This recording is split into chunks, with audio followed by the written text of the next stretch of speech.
conspiracy to hide UFO evidence at the highest levels of the U.S. government?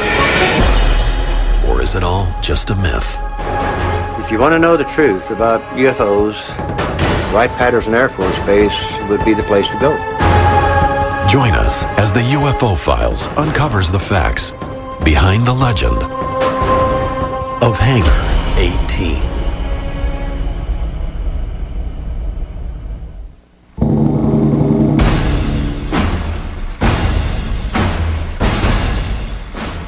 July 1947, Roswell, New Mexico. Wreckage of an unknown craft litters a field measuring almost a mile long and hundreds of yards wide. The U.S. Army sends trucks filled with soldiers to the location. Their mission, to secure and retrieve everything from the crash site. The military initially calls the craft a flying disc in a press release. The Army quickly recants the UFO story, and a press conference is scheduled in which the media is told that the wreckage is nothing more than a weather balloon. But according to many UFO researchers, at the same time that the press is distracted with supposedly fake debris, the actual Roswell wreckage and possibly other retrieved items are taken under military control. They are surreptitiously flown almost 1,500 miles away to a military base in Dayton, Ohio, named Wright Field. According to UFO legend, its precise destination is a hangar on the base, Hangar 18. We know that stuff got shipped to Wright because of the testimony of the people who were involved in the shipments on both ends. A declassified FBI document dated July 8, 1947, the same week as the Roswell crash, also provides ties to Wright Field. The object found resembles a high-altitude weather balloon with a radar reflector. But that telephonic conversation between their office and Wright Field had not borne out this belief. Disc and balloon being transported to Wright Field by special plane for examination. Soon after the Roswell debris arrives, the class of 1947 from the military's elite airman training facility, the prestigious Air War College, is flown to Wright Field to investigate. One of the officers on scene is a battle-tested hero of World War II, a fighter pilot whose reputation earns him the nickname Black Mac. But nothing would prepare Marion Magruder and his classmates for what they would witness at Wright Field. It would change their lives forever. He saw metal that was very pliable, that you could wrinkle up in your hands, and then it would go right back into shape, and it was very light, and yet you couldn't tear it apart. He saw parts of wreckage of what were extraterrestrial craft. He saw bodies, and he also saw a living being. He said that it was childlike, very thin with an oversized head and long arms with 4 digits. My father referred to the fact that we killed it. I'm sure we did not do it on purpose, but they were experimenting, and obviously we did not know how to make this entity live. But this being did die. And the way he referred to it is, we killed him. According to his son Mark, Lieutenant Colonel Magruder and his classmates are sworn to secrecy under threat of court-martial. Because of this, he keeps his secret for 50 years, even from his family. But in 1997, his health fading, Black Mac begins to open up to those closest to him. I said, Dad, are you finally going to tell us what you know so that we will know? And at the time, he said it was an awesome secret to carry all of his life, to know that there were more than us on this earth, and to not be able to tell anybody.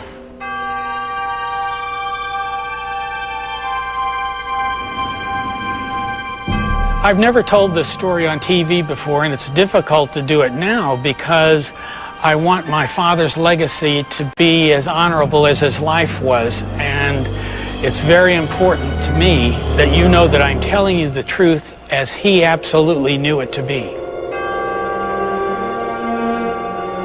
He just needed to let us know, his children know, that we weren't alone. Black Mac Magruder's story is not an isolated tale. In fact, for more than half a century, similar stories have surfaced about UFO wreckage, alien bodies, secret underground cryogenic chambers, and a mysterious hangar at the base. Wright Field would grow and be renamed Wright-Patterson Air Force Base, but questions about the base and its legendary Hangar 18 would remain. Hangar 18 has always been a mystery at Patterson Air Force Base.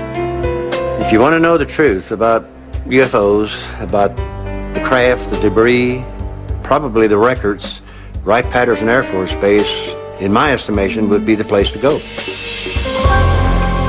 If these claims are true, Wright-Patterson Air Force Base, one of the largest and most important in America's military, could be ground zero for recovered UFO material. All the information I have from all my sources says it was shipped here, and the people who actually worked at Wright-Patterson, who actually wore a uniform here, said it was here. Wreckage, entire pieces of the craft and whole sections of the craft, bodies were brought in. In fact, bodies were brought in on a regular basis from a number of different crashes from Roswell on.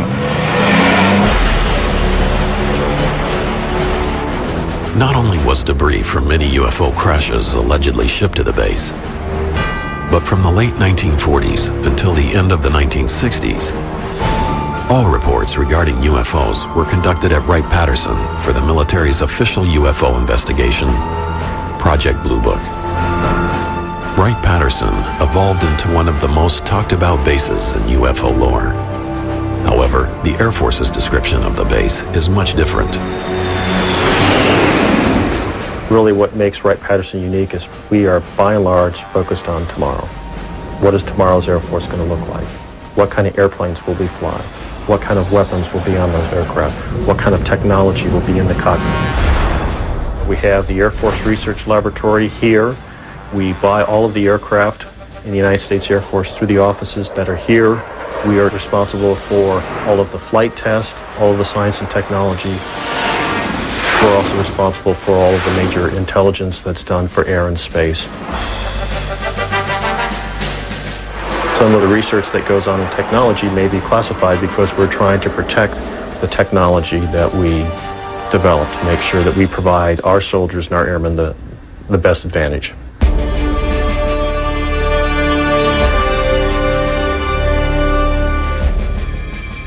Until the early 1990s, much of this scientifically advanced work was done by the Foreign Technology Division, or FTD, which many researchers believe is the key to understanding Wright-Patterson's role in UFO history.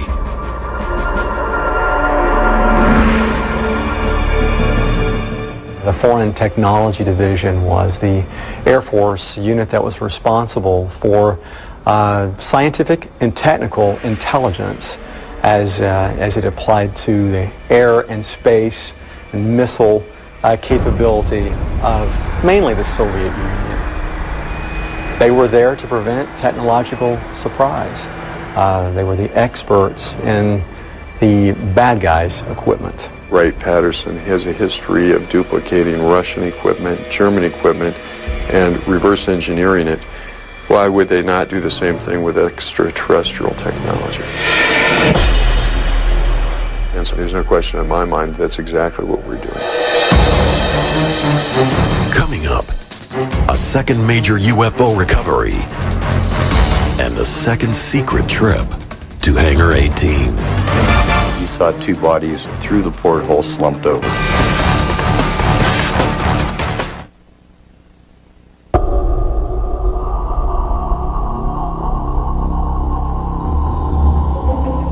March 25th, 1948, Aztec, New Mexico. What starts as a normal day for local oil workers turns into an encounter with the unknown. As they approach the western edge of the mesa, a large silver object grabs their attention. When the oil workers got to the mesa, there was a disc approximately 100 feet in diameter. Because the ship is found intact, it appears to be a landing as opposed to a crash. The witnesses I talked to, both Ken Farley and Doug Nolan, young men at the time, would not enter the craft. Bill Ferguson, the foreman, more senior gentleman, was yelling at the workers to get away from it. Except for a shattered porthole, there isn't any immediate sign of damage. Doug Nolan reported to me he saw two bodies through the porthole slumped over. Within hours, trucks arrive, supposedly from Camp Hale, Colorado. It appears the U.S. government has another UFO incident to contend with. Having learned from their mistakes at Roswell, the Army quickly takes control of the situation. Roswell 9 months earlier had been sort of botched by putting it on the front page of many newspapers around the country. I think the military had really fine-tuned their skills on going in and retrieving a down-flying disc or UFO. The secrecy started immediately upon the military's arrival at the crash site.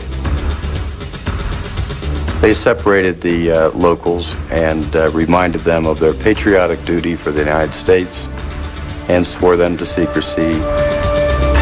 58 years ago, you were told to shut up for national security. You did it because you respected and trusted the government. The military wanted that craft immediately, and they would do whatever it took to get it out of there.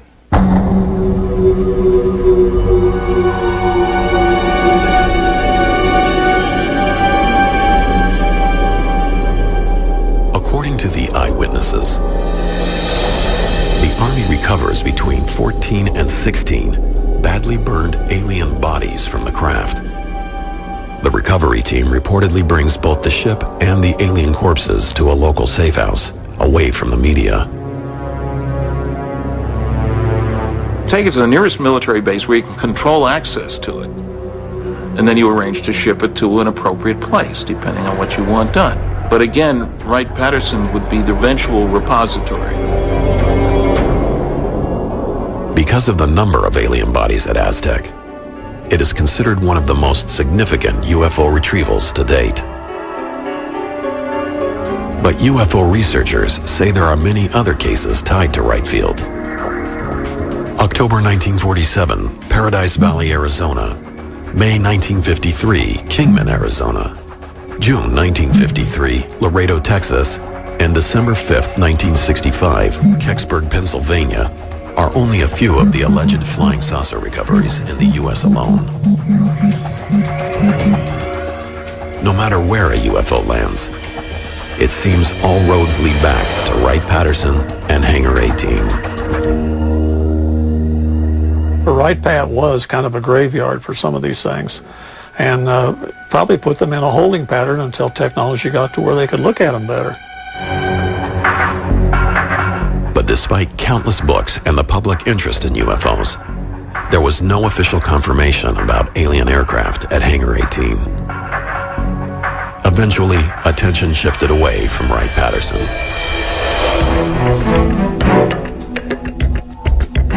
Interest was revived, however, in 1978, when UFO researcher Leonard Stringfield gave a speech at the annual Mutual UFO Network, or MUFON Symposium, coincidentally held in Dayton, Ohio, Wright-Patterson's home. Len was doing things in this field that nobody else had done. He actually had developed a number of people that were leaking information to him. They were given testimony on things that they had seen and done.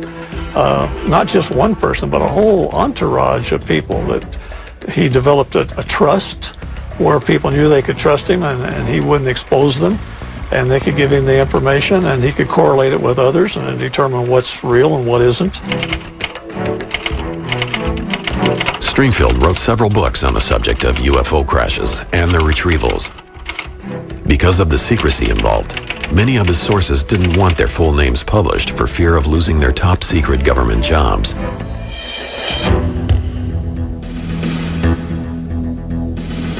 Among the stories of wreckage being stored at Hangar 18 at Wright-Patterson was a tale about a Navy pilot identified only as PJ, who, along with several others, accidentally entered a restricted hangar.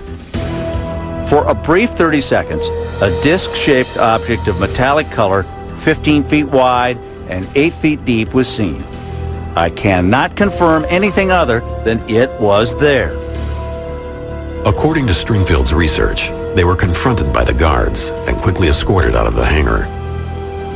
Once outside, we had reassured each other that the good old U.S. had developed, or had all along, flying saucers in service.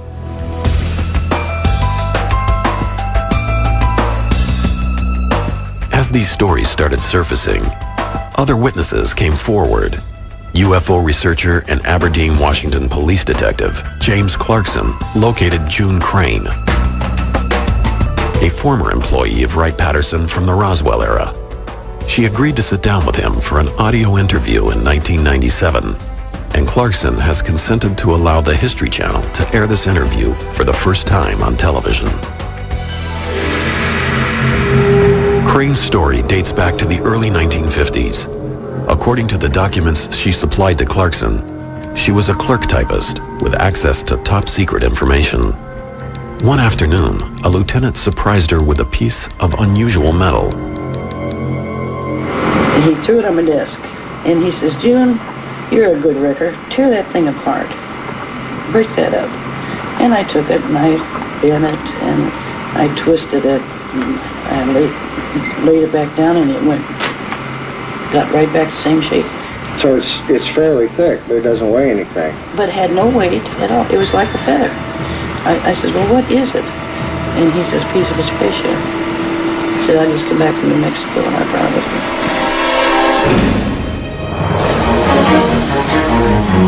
Next, from debris to aliens, June Crane's story takes a surprising turn. He called them little green men. Then he described them as a greenish blue. And they were 4 foot tall, and they were dead.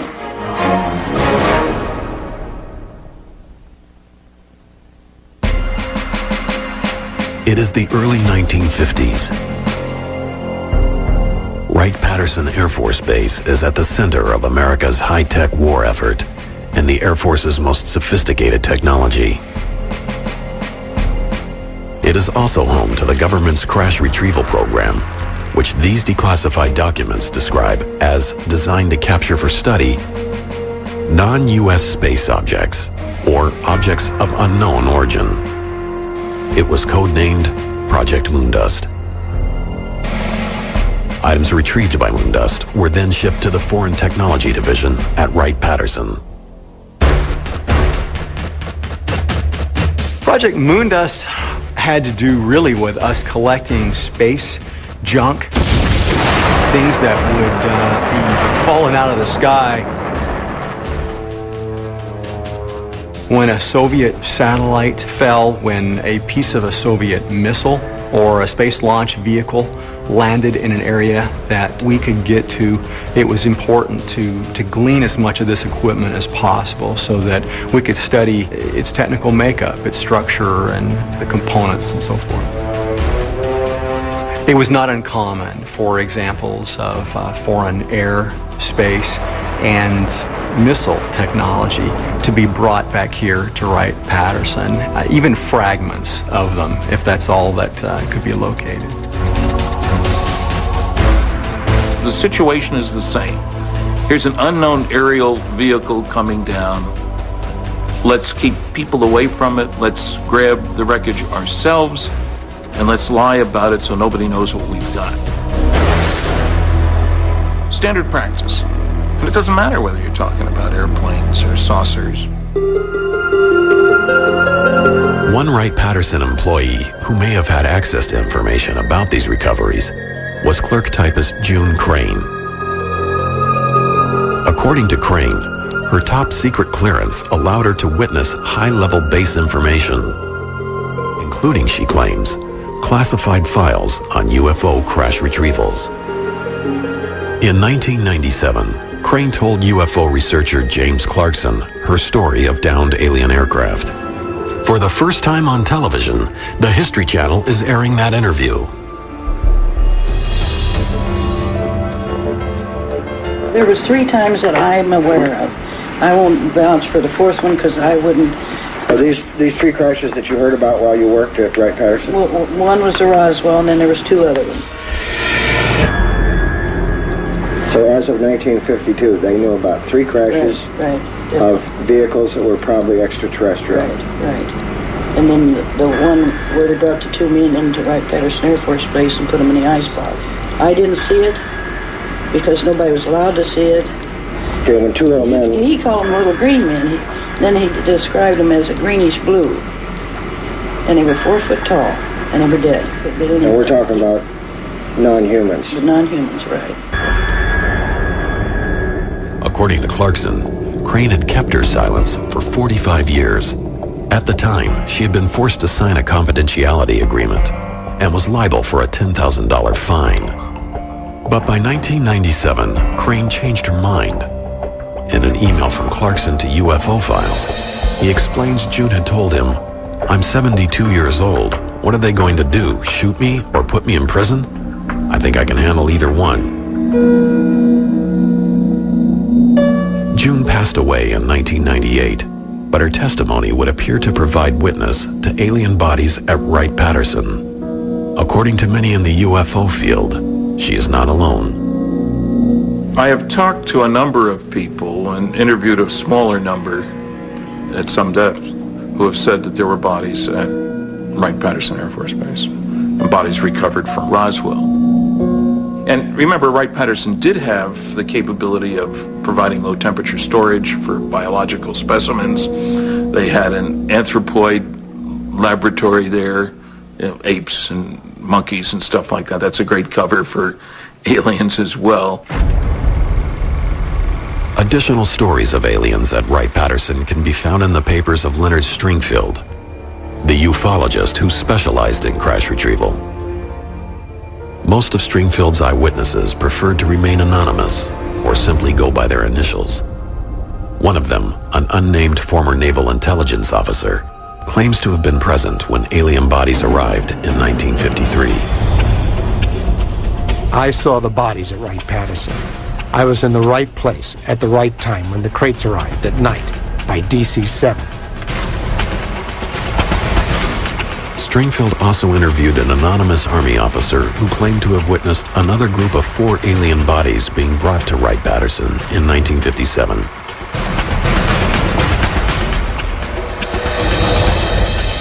According to the general, the 4 bodies, approximately 5 feet in height, were sent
vault. There are about 4 vaults that are about 100 by 100 feet. We found out that these things exist. The question is, what was in them? I'm convinced that the stuff that was recovered from Roswell and other crashes was put in these vaults. UFO researchers have long heard reports of such a network underneath the base. But Collins' work may provide a more specific view of those tunnels, one that helps construct a diagram of what may exist at the base. According to his research, there is a Building 18 complex instead of a Hangar 18. The structure he found that fit the description is the neighboring building, number 23. Collins claims it was previously known as Hangar 23. Now, the way I understand it, that back in the early 50s, sometime perhaps between 51 and 53, a craft was brought in here. The floor of the Hangar 23 was removed, and this craft was put in the basement of the hangar, and then the floor was covered over the craft. And then there was a vault area in Building 18F with a tunnel that was constructed and built over to Hangar 23. While it is possible that Building 23 was the legendary Hangar 18, most researchers have continued to focus on the importance of the underground tunnels.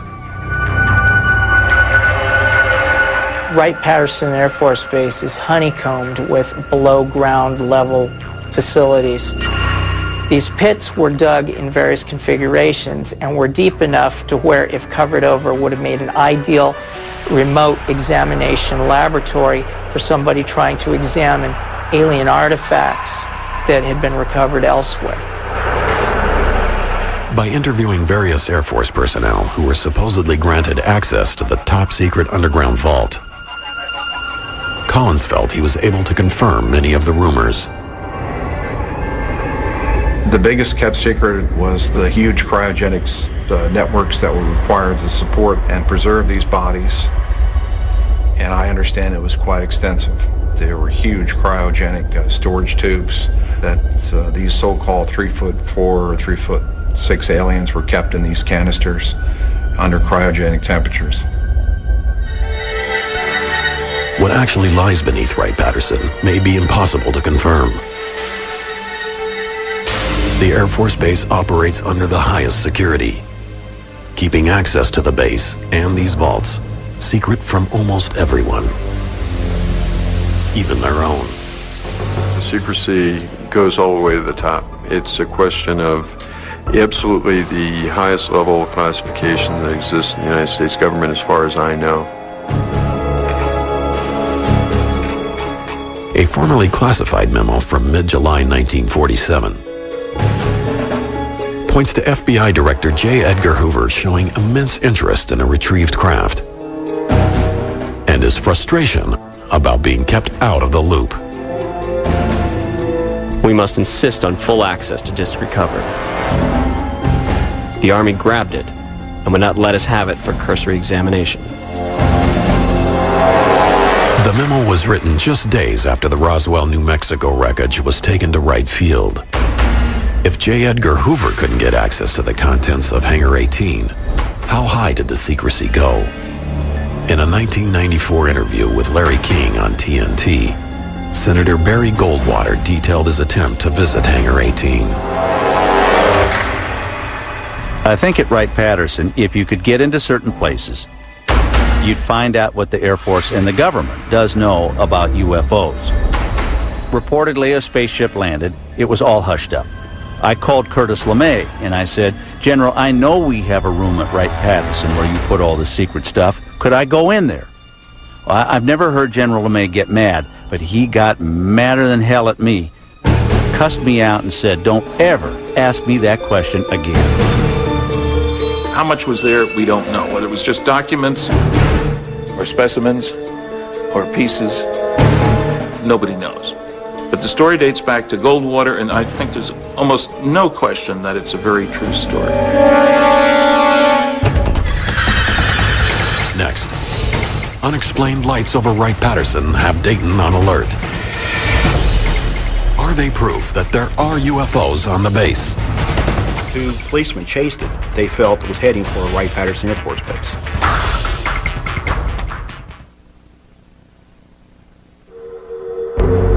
They are schematics, once classified as secret. Designs of a craft that appears to be a flying saucer. Various unconfirmed stories have emerged of disc-shaped vehicles being developed at Wright-Patterson Air Force Base. But these declassified government documents from 1955 reveal that the Air Technical Intelligence Center at Wright-Patterson had in fact begun work on a disc-shaped craft named Project Silverbug. It was a circular aircraft about 35 feet in diameter, had a crew of 1 pilot, and was capable of a vertical takeoff at about 2,000 miles an hour.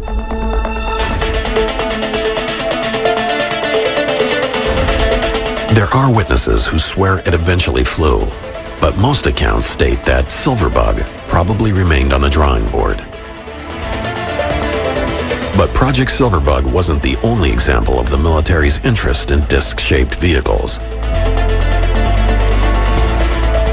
11 years later, a former pilot who was walking through the hangars at Wright-Patterson during a reunion of his squadron, the Flying Tigers, says he accidentally saw a similarly designed aircraft. Mr. Warren Botts, who had an inquisitive mind at the time, was going through these different hangar bays. When he got to hangar number 4, Bay E, he went through the doorway there. There was an armed guard at the facility who did not see him in the beginning. He started approaching the port main landing gear to investigate it, and that's where the guard stopped him, questioned his authority, and told him he was not supposed to be in there. But he did see a very large monster, his words, of an aircraft that was 116 feet in diameter, at least 12 feet off the hangar floor. Although the name of that specific project has never been disclosed, the U.S. military was apparently interested in a craft that could have looked like this. With Wright-Patterson's history of reverse engineering foreign technology, is it possible that some of the military's advances were gained from retrieved UFOs? I think we've made a great deal of effort to learn bits and pieces based on both the recovered wreckage and the instrument data from tracking UFOs. I don't think we've yet learned how to duplicate that technology overall, that is to build something that could fly the way saucers or motherships do. If you're giving Christopher Columbus an unlimited budget in 1493 and a nuclear submarine and say, Chris is your reward, here's this great nuclear submarine and an unlimited budget, I need 2 more of these. Could he have built one? Not a chance. Summer 1980. Mysterious lights fill the night skies above Wright-Patterson Air Force Base. Newspapers and countless eyewitnesses report the aircraft was unlike anything they'd ever seen. The main reports we saw was the object was moving up and down, was brightly lit, it hovered for long periods of time, and some people said it seemed to disappear over Wright-Patterson Air Force Base. But the biggest thing that gave us what we felt was the conclusive evidence that was something from Wright Field was when the 2 Middletown policemen chased it. They chased it for a long ways towards Dayton, Ohio, and then lost it in an area where they felt was heading for Wright-Patterson Air Force Base. Wilhelm, a retired Army Master Sergeant and UFO investigator, suspected the military may have been secretly testing the newly developed Harrier jet on the base. The British-designed craft combines the vertical abilities of a helicopter and the forward thrust of a conventional jet. After releasing his findings to the media, Wilhelm was quickly contacted by the military. I got a phone call from a major from Wright-Patterson Air Force Base, and he asked me a lot of questions, and at the very end, he did say, I cannot make any comments, Mr. Wilhelm, but all I can say is you've done your homework.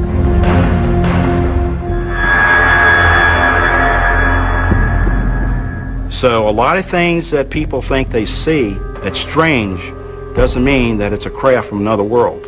Most of the time, it's our military developing some of our technology, which we need very badly.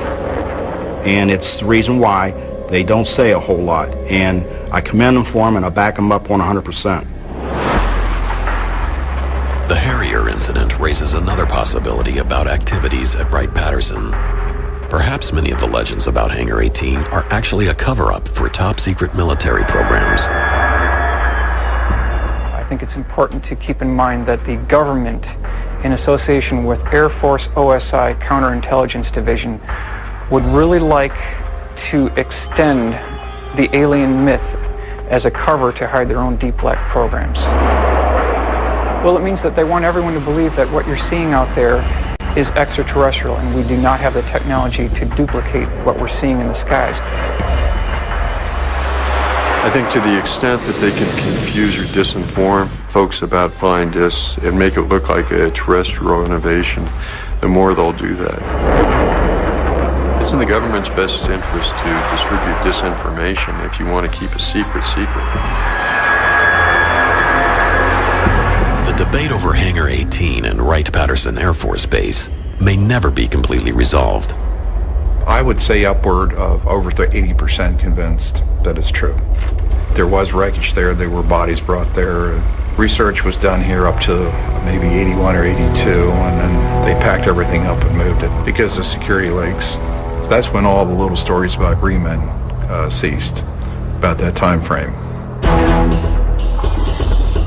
Most researchers speculate that any work being done involving UFOs at Wright-Patterson may have been relocated to another top-secret base, Area 51, the mysterious airfield hidden in the Nevada desert.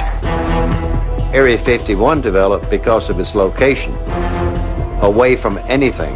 And Wright-Patterson is in Dayton, Ohio. It's in the middle of a major town. So I think Area 51 would have been the ideal location.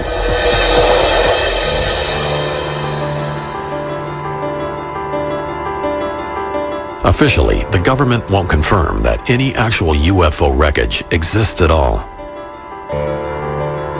Despite the denials, there are government documents that indicate that wreckage from Roswell and other mysterious crashes were shipped to Wright-Patterson for purposes of examining the debris.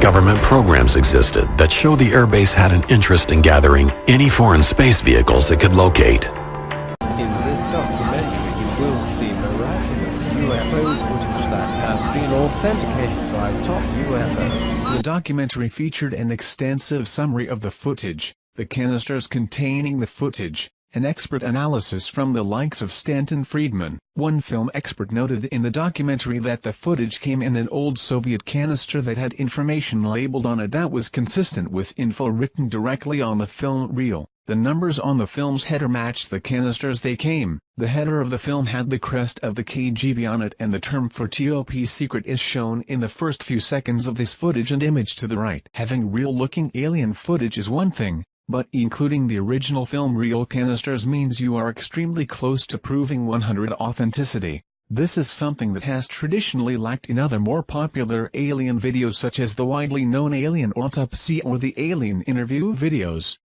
Several KGB documents. In the documentary, several KGB documents are produced to prove the film is authentic, along with credible testimony from a former Soviet KGB operative who claims to know about the event. At first everyone believed that those debris were part of some novelty aircraft manufactured in the United States or England, said Pavel Klimchenkov, a former KGB operative, but having done some measurements material analysis, we came to the conclusion that none of the domestic or foreign manufacturers known to us could have produced this apparatus, at least not in the conditions existing on this planet. Along with Pavel's testimony, authentic KGB top-secret documents were obtained by the filmmakers, allegedly costing them $10,000. The documents described in detail a crash site recovery operation of a disc-shaped object and organic remains. Based on the credible testimony, KGB documents, expert film analysis and the general good feeling one gets when watching this interesting crash site video, it is safe to assume that this film indeed may be authentic. What about the autopsy? This footage will be posted in our second part article along with thoughts and analysis, actors, training exercises, Skepticism. Some have put forth the argument that an American production crew filmed the footage in March 1998. These claims are put forth on websites claiming to know the truth about this footage. To date they have failed to show even one current photo of any of the soldiers in the film nor any statements from the actors that they were indeed only actors in this film. This should be easy to obtain if the footage was recently filmed. Some have put forth the argument that an American production crew filmed the footage in March 1998. These claims are put forth on websites claiming to know the truth about this footage. To date they have failed to show even one current photo of any of the soldiers in the film nor any statements from the actors that they were indeed only actors in this film.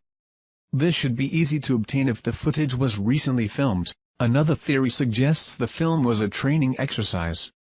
Yet no one has produced witnesses verifying this claim. One skeptical viewpoint suggests that the object's thickness is far too small to support any would-be alien pilot. The craft's outer edge as seen on the image is only 12 to 36 inches. However, it is not necessarily indicative of the overall thickness of the craft. The image was taken from the only part in the video sequence where the craft's edge is visible, and since the camera never goes behind, there is no way to tell how much depth the craft may have on the other side. Additionally, if you consider the side facing us may actually be the bottom, we can easily see that this craft can easily fit the traditional flying saucer shape as demonstrated by the below images. In this documentary they claim that, since they only were able to acquire 4 canisters of film, more film footage of this incident is available, such as the entire digging, cleanup, and inside the craft investigation. To this date, almost a decade after it went public, no other videos have surfaced. A UFO crash site allegedly filmed by the Russian KGB in March of 1969 in the Sverdlovsk region of Russia. The footage was later obtained by documentary filmmakers who then published the movie, The Secret KGB UFO Files. A film expert noted in the documentary that the film came in an old Soviet film can and the numbers on the film's header matched the cans they came in. The header of the film has the crest of the KGB on it and the term for top secret. An autopsy of the alleged pilot of the UFO is seen in the documentary film. Soviet doctors examined the burnt torso of the entity and it is revealed that the 3 doctors died 1 week later, all from cerebral hemorrhages. Death certificates are presented as proof. Several KGB documents are produced to prove the film is authentic. Some have put forth the argument that an American production crew filmed the footage in March 1998. These claims are put forth on websites claiming to know the truth about this footage.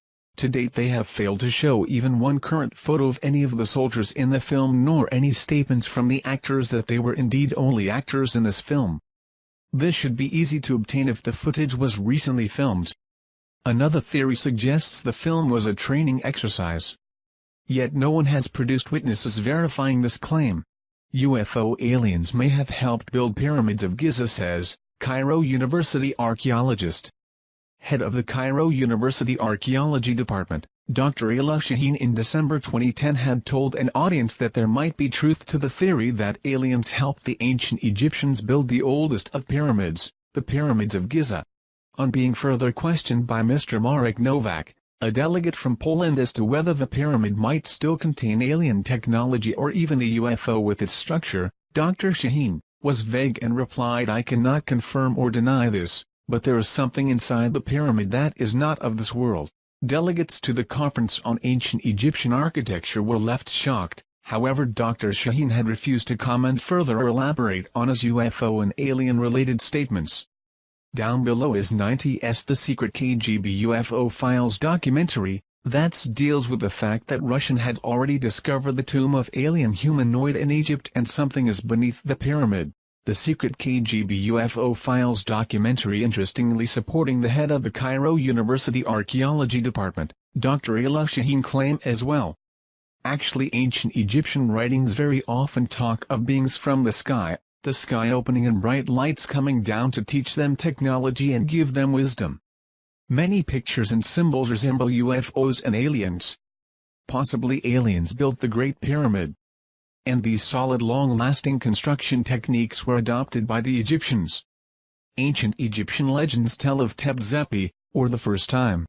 This is described as an age when sky gods came down to earth and raised the land from mud and water. They supposedly flew through the air in flying boats and brought laws and wisdom to man through a royal line of pharaohs. And of course, this was all thrown out the window when Christianity came along. Keep in mind that the gods were the one and only religion that there was. No other conflicting beliefs? Why? Well, because it was fact, not faith. The modern church would have you believe it's just a myth. But you have to ask yourself on the edge of Occam razor, what truly indeed is more likely? There has always been the question. How did the Egyptians feed and care for the 100,000 slaves that it would have taken to build the ancient structures like that of the pyramids in Egypt? 1 minute it is a very backwards country and almost overnight a highly advanced and technological culture sprung into existence. We now have the answer to that very question and evidence that the Egyptians had extraterrestrial help at that, thanks to Russia, the KGB and a top-secret project called Project ISIS. Astrophysicist, neurologist and science advisor in Advanced Propulsion System gained access to the files of Project ISIS. This was a top-secret project brought about by KGB concerning the discovery of the Tomb of the Visitor in 1961. Up until Sci-Fi purchased this exclusive footage from an agent of the Russian Mafia, it had never been seen outside the top-secret facilities of the KGB. Sci-Fi showed it one time on television and as it stands today, no evidence of this film or the project is available. Except what we have copies of here given to us by a client that had taped the original show. This video is a powerful documentary with actual footage filmed by the KGB and verified by specialists in the field. Authentic film footage. If we can somehow bring attention back on Project ISIS and prove it out, it will change the history of the beginning of the civilization of man. During the Cold War, Nikita Khrushchev was determined to show the world that communism was superior over the democracy. As he realized that it would be too costly to compete with the US in the space race, Khrushchev chose to go the other route. Having over 300,000 agents in the secret police and espionage organizations, he focused most of this resource on alternative science, such as paranormal phenomena, psychotrometic weapons, biogenerators and mind-altering machines. 1920s, during the Stalinist regime, a dark room was created where the KGB conducted psychotronic weapons research on prisoners sentenced to die and political dissidents. After 1936 these files were transferred to the secret archives of the KGB, continuing on with their paranormal research. Khrushchev achieved great success with his biogenerators and machines to alter human minds, which worried, naturally, the United States, knowing that the Soviet Union was there to conquer and overthrow. Russia, being that its borders surrounded the largest landmass of the world, had the largest amount of UFO sightings.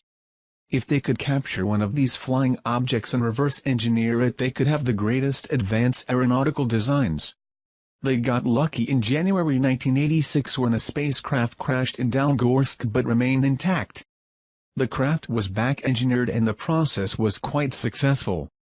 But to achieve the most superior advancement in global domination, they went in search for something that was only a rumor or legend. The Chamber of Knowledge in Egypt. If the legends were true, storehouse of knowledge left behind by ancient visitors from outer space was concealed in the Great Pyramid. A team of archaeologists were composed of Egyptologists from the Russian Soviet Academy of Science, was sent to Egypt. The fearing that the CIA would learn of this expedition, the Kremlin operated with complete secrecy. By the late 1950s Egypt accounted for 43% of all the Soviet aid for Third World nations.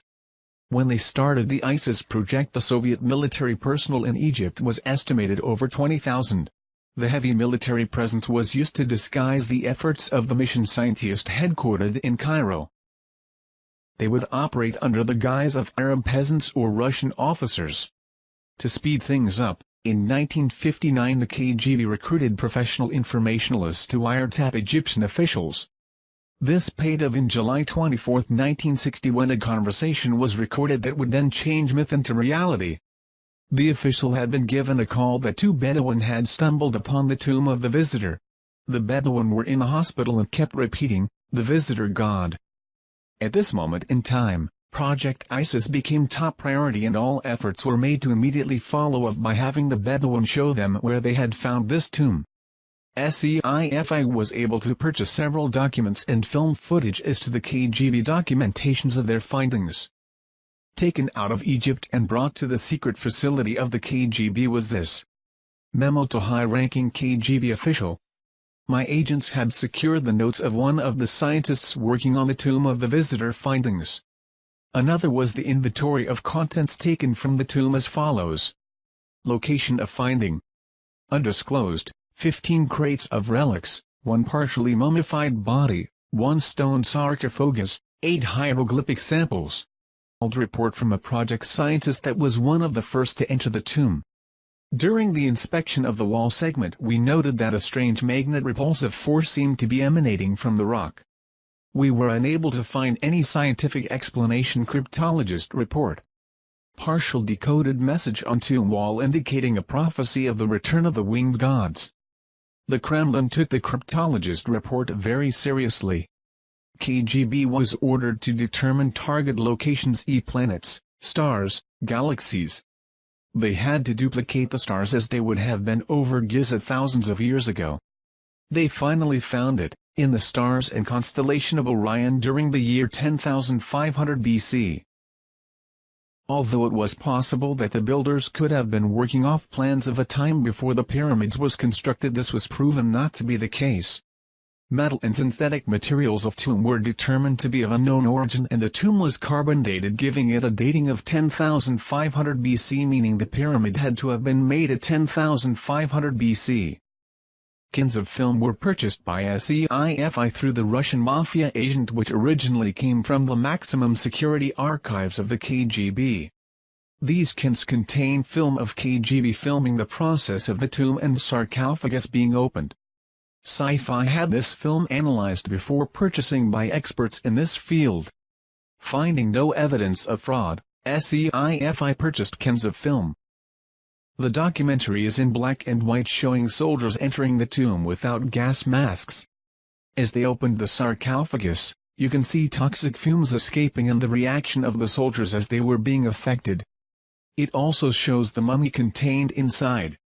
The film shows the soldiers leaving the tomb fast, and then a chemical warfare specialist team comes in with protective clothing.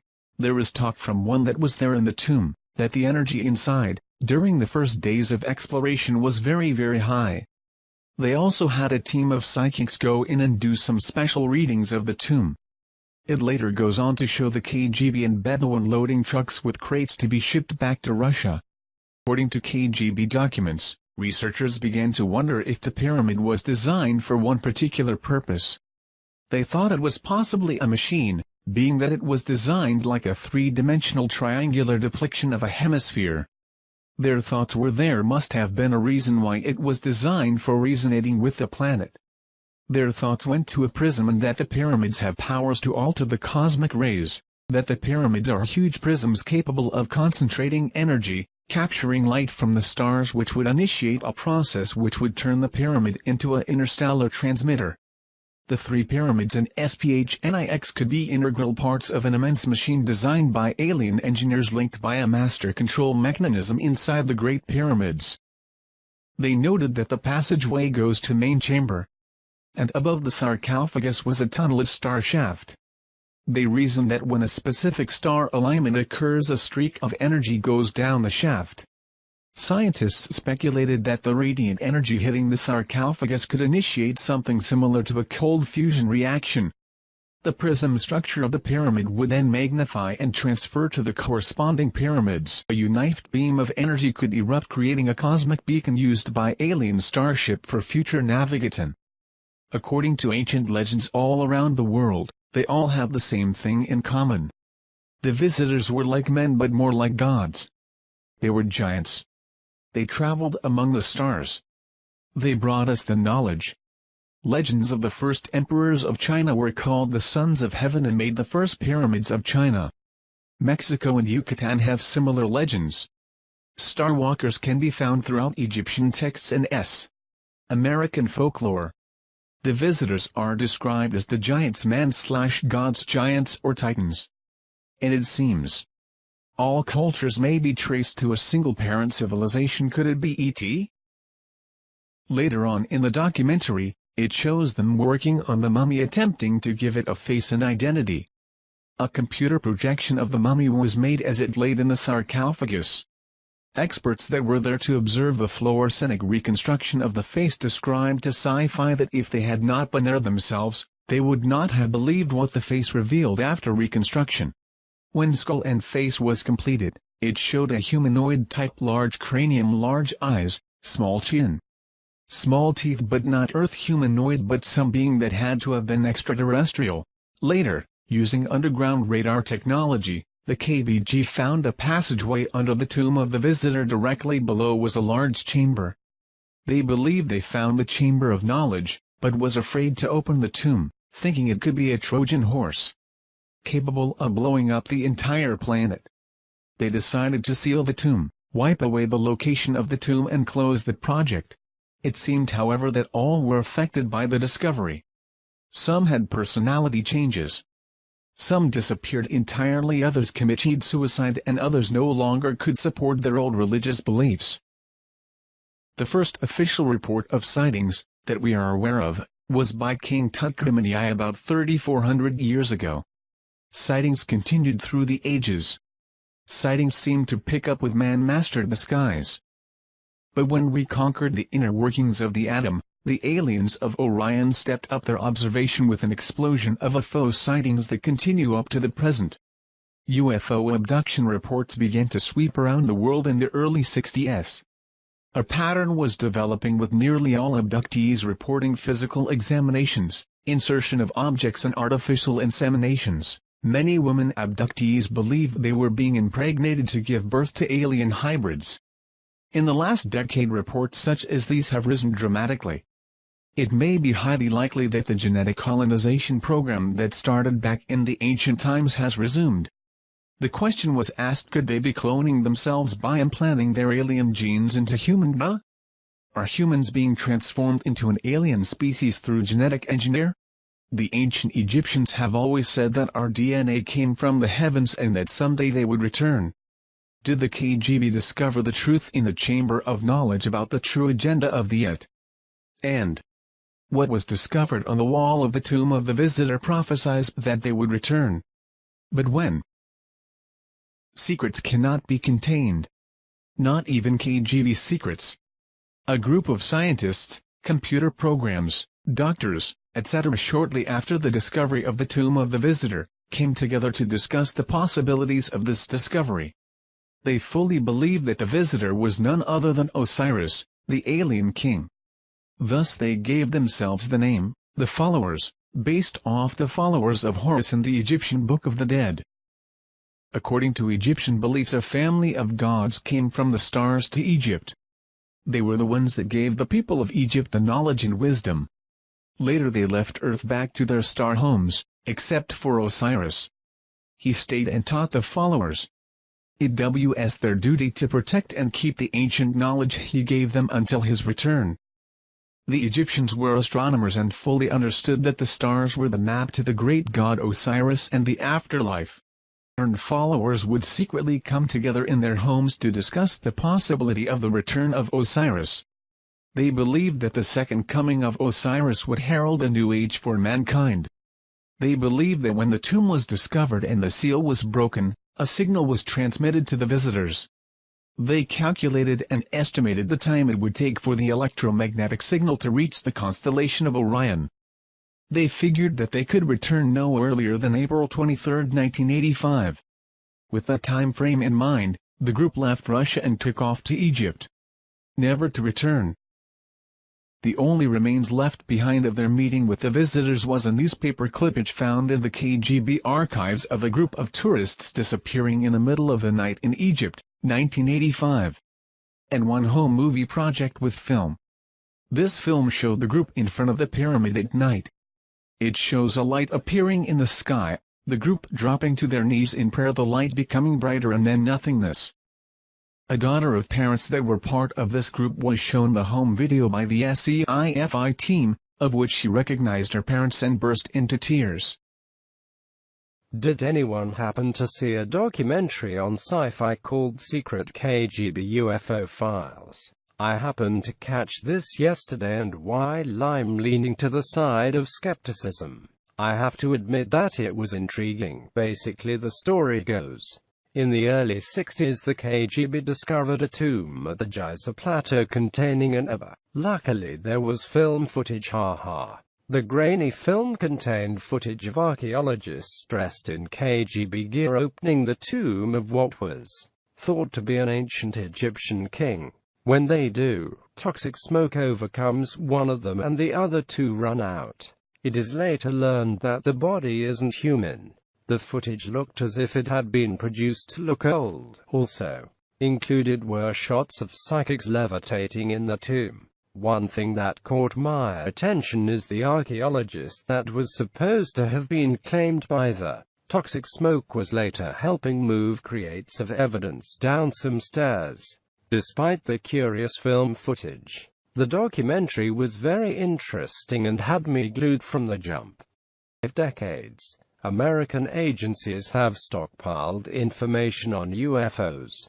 So did their counterparts behind the Iron Curtain. Soldiers, scientists and spies all paint a disturbing picture of the KGB's secret campaign. Is this the stunning proof that the Soviets recovered something not from this earth? When US researchers began looking into just how much the Soviet government knew about UFOs and extraterrestrial visitation, they were not surprised to learn that the Russians took the subject very seriously. What they didn't expect was evidence of ancient alien visitation, paranormal properties associated with related artifacts, and most shocking of all, of a mass abduction in 1985, among the piles of materials obtained from former Soviet spies. Some extremely puzzling and disturbing documents and film footage surfaced confirming rumors, which had been circulating for decades. In the late 1950s and 60s, the Russians became very interested in a number of unusual and newly discovered archaeological sites in Egypt by interpreting ancient symbols. One of those sites was believed to contain the remains of a life form not from Earth. Startling top-secret film footage, never before seen outside the Kremlin, confirms the Soviet mission to recover and analyze these remains. Join host Roger Moore in an exclusive investigation into one of the most compelling events of our time.